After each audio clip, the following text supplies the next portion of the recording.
Hello, I've got one for you. I remember, actually, I've got a few different times through my life and my experiences where someone has said, you're not going to get anything more than you can handle.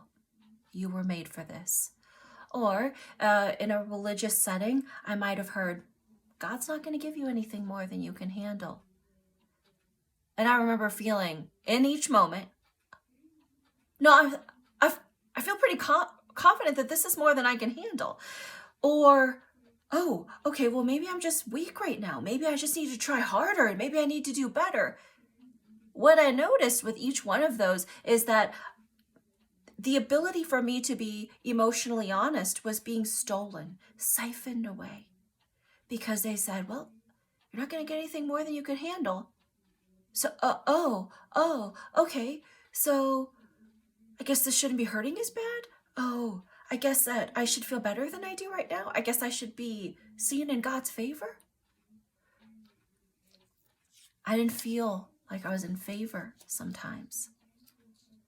Even if I knew, I felt confident in my own heart with my own belief system that, okay, this is part of my training program for life and for God. It didn't matter what I had in my personal belief system.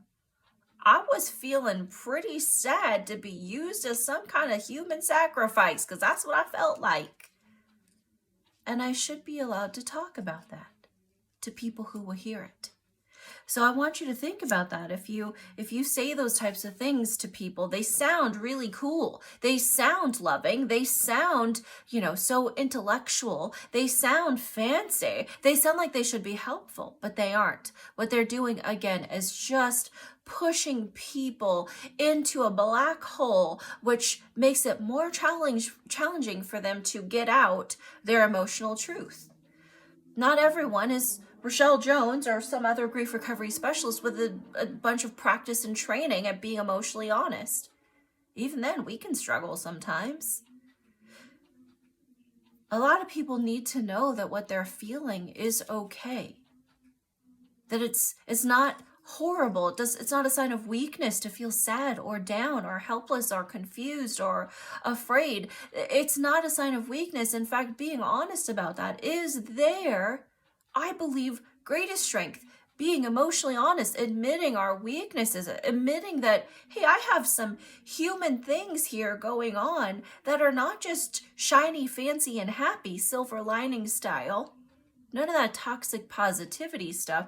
That I'm feeling kind of worn and kind of tired, kind of down, lost, confused, empty, afraid. There's nothing wrong with that. That's part of being human. So I would like you to reconsider if that's a phrase that you use, a comment that you throw out. Well, you're not going to get anything more than you can handle. That person is very likely feeling as though it's more than they can handle.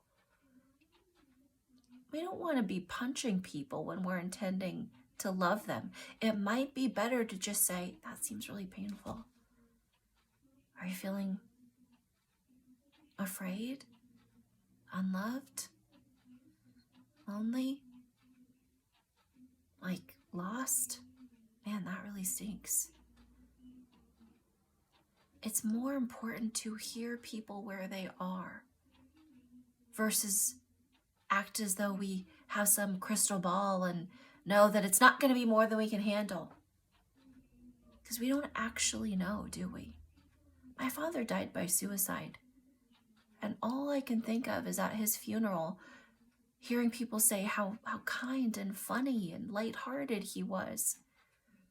I can't help but wonder if he was totally trapped and buried, having no idea how to get his emotional truth out, because he always believed or was surrounded by people who told him, you're not going to get anything more than you can handle.